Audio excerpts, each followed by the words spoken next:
தமிழலை நேயர்களுக்கு வணக்கம். இன்றைய முக்கிய நிகழ்வுகளை இந்த செய்தி தொகுப்பில் பார்க்கலாம்.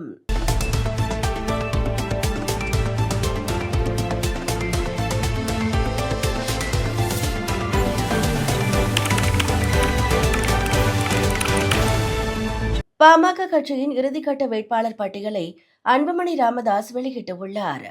அதன்படி தருமபுரியில் சௌமியா அன்புமணி, பெரம்பூரில் பெரம்பூர் திலகபாமா, விருதாச்சலத்தில் தமிழரசி ஆதிமூலம், சேலம் மேற்கில் கார்த்தி ஆகியோர் போட்டியிடுகின்றனர். அதேபோல் பெண்ணாகரத்தில் செல்வம், போலூரில் பாஸ்கரன், திருப்போரூரில் பாலு, ஜெயங்கொண்டத்தில் வைத்தி, சேலம் வடக்கில் எஸ் சதாசிவம், ரிஷிவந்தயத்தில் செழியன், காட்டுமன்னார் கோவிலில் அன்பு சோழன் ஆகியோர் போட்டியிடுகின்றனர். தமிழகத்தில் வேட்புமனு தாக்கல் தொடங்கிய நிலையில் 4 நாட்கள் மட்டுமே மனு தாக்கல் செய்ய முடியும். 234 சட்டமன்ற தொகுதிகளுக்கும் ஒரே கட்டமாக ஏப்ரல் 23ஆம் தேதி வாக்குப்பதிவு நடைபெறுகிறது. இதற்கான மனு தாக்கல் தொடங்கியது. காலை 11 மணி முதல் மாலை 3 மணி வரை வேட்பாளர்கள் வேட்புமனு தாக்கல் செய்யலாம். ஏப்ரல் 6ஆம் தேதி கடைசி நாளாகும்.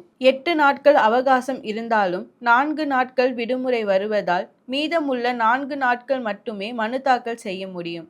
தேர்தல் நடத்தும் அலுவலரிடம் வேட்புமனுக்களை சமர்ப்பிக்கலாம் அல்லது தேர்தல் ஆணையத்தின் சுவிதா இணையதளம் வாயிலாகவும் மனு தாக்கல் செய்யலாம். வரும் சட்டமன்ற தேர்தலில் 121 தொகுதிகளில் திமுகவும் அதிமுகவும் நேரடியாக போட்டியிடுகின்றன. தமிழக சட்டசபை தேர்தல் அடுத்த மாதம் 23ஆம் தேதி நடைபெறவுள்ளது. அனைத்து கட்சிகளும் வேட்பாளர் பட்டியலை வெளியிட்டுள்ள நிலையில் திமுக தலைவர் ஸ்டாலின் போட்டியிடும் கொளத்தூர், அதிமுக பொதுச் செயலாளர் எடப்பாடி பழனிசாமி போட்டியிடும் எடப்பாடி தொகுதி, உதயநிதி ஸ்டாலின் போட்டியிடும் சேப்பாக்கம், திருவல்லிக்கேணி உள்ளிட்ட 121 தொகுதிகளில் திமுகவும் அதிமுகவும் நேரடியாக போட்டியிடுகின்றன.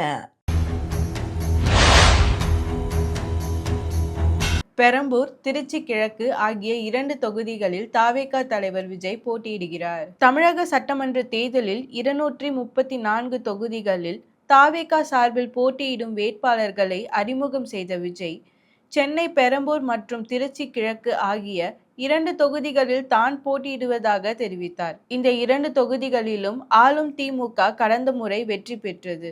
1991 சட்டமன்ற தேர்தலில் ஜெயலலிதா பர்கூர், காங்கேயம் ஆகிய 2 தொகுதிகளில் போட்டியிட்டு வெற்றி பெற்றார்.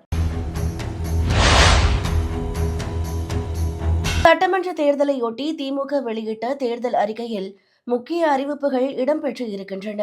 அதன்படி வருமான வரி செலுத்தாத குடும்பத்தை சேர்ந்த இல்லத்தரசிகளுக்கு washing machine, TV, fridge, mixie, microwave oven, மின் அடுப்புகள் போன்ற வீட்டு உபயோகப் பொருட்கள் வாங்க ரூபாய் 8000 மதிப்பில் கூப்பன், காலை உணவு திட்டம் 8ஆம் வகுப்பு வரை விரிவுபடுத்தப்படும்.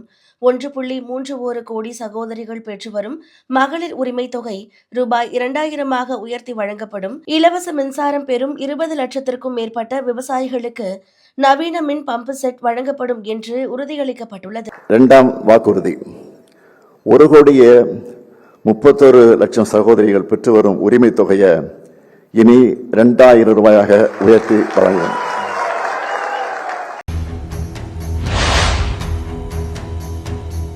புதுவை மாநிலத்தில் இந்தியா கூட்டணி சிதறி இருப்பதால் தேசிய ஜனநாயக கூட்டணிக்கு வெற்றி வாய்ப்பு பிரகாசமாகியுள்ளது. புதுச்சேரியில் ஏப்ரல் 9ஆம் தேதி சட்டசபை தேர்தல் நடைபெற இருக்கும் நிலையில் காங்கிரஸ், திமுக இடையே மோதலால் கூட்டணி சிதைந்துவிட்டது. கூட்டணி தர்மத்தை மீறி போட்டி வேட்பாளர்களுடன் சேர்ந்து 22 தொகுதிகளில் காங்கிரஸ் போட்டியிடுகிறது. திமுக, மார்க்சிஸ்ட், விசிக போட்டியிடும் தொகுதிகளில் இந்தியா கூட்டணியை விட்டு தனி வழியில் களமிறங்கிவிட்டன. இதன் காரணமாக ரங்கசாமி தலைமையிலான என்டிஏ கூட்டணிக்கு வெற்றி பிரகாசமாகி இருக்கிறது. அனைத்து பங்குகளிலும் பெட்ரோல், டீசல் போதிய அளவு இருப்பதாக மத்திய அரசு தெரிவித்துள்ளது. ஈரான் போர் காரணமாக எரிபொருள் தட்டுப்பாடு நிலவுவதாக வதந்தி பரப்பப்பட்டு வருகிறது. இதற்கு முற்றுப்புள்ளி வைத்துள்ள மத்திய அரசு நாட்டில் உள்ள அனைத்து பங்குகளிலும் போதுமான அளவு பெட்ரோல், டீசல் கையிருப்பு உள்ளதாக உறுதியளித்துள்ளது. 94,000 மெட்ரிக் டன் சரக்குடன் 2 LPG எரிவாயு கப்பல்கள் இந்தியாவை நோக்கி பாதுகாப்பாக வந்து கொண்டிருப்பதாகவும் கூறியுள்ளது.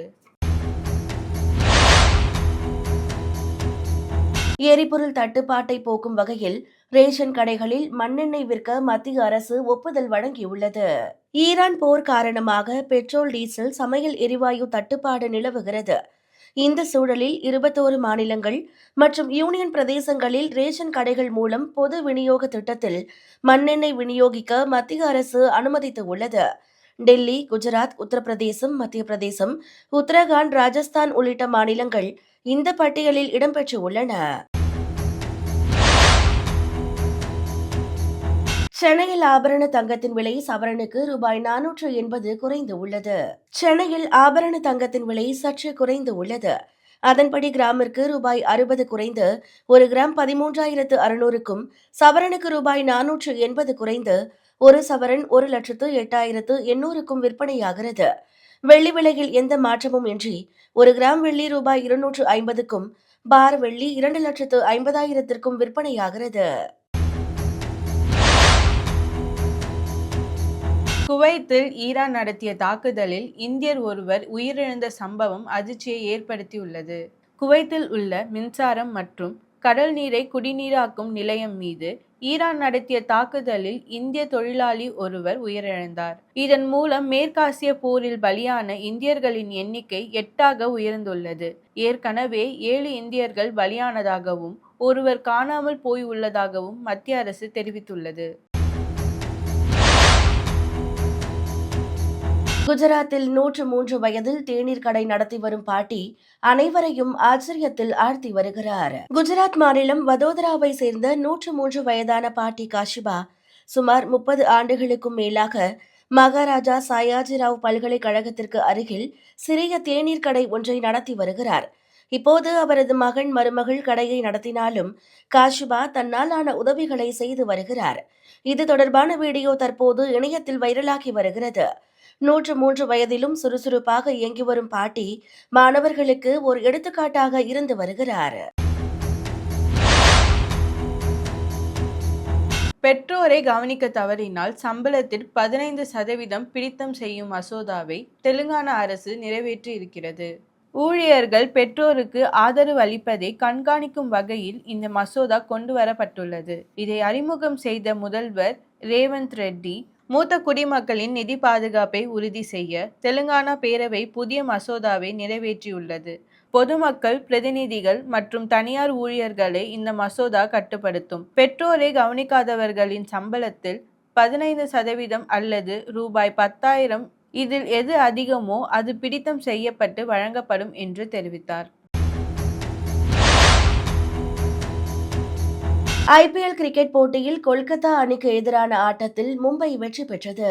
முதலில் களமிறங்கிய கொல்கத்தா அணி 20 ஓவர்கள் முடிவில் 4 விக்கெட்டுகள் இழப்பிற்கு 220 ரன்கள் எடுத்தது. பின்னர் களமிறங்கிய மும்பை அணி 19.1 ஓவர்களில் 224 ரன்கள் எடுத்து 6 விக்கெட்டுகள் வித்தியாசத்தில் வெற்றி பெற்றது. மும்பை அணியில் அதிகபட்சமாக ரோஹித் சர்மா 78 ரன்களும், ரிக்கல்டன் 81 ரன்களும் எடுத்தனர்.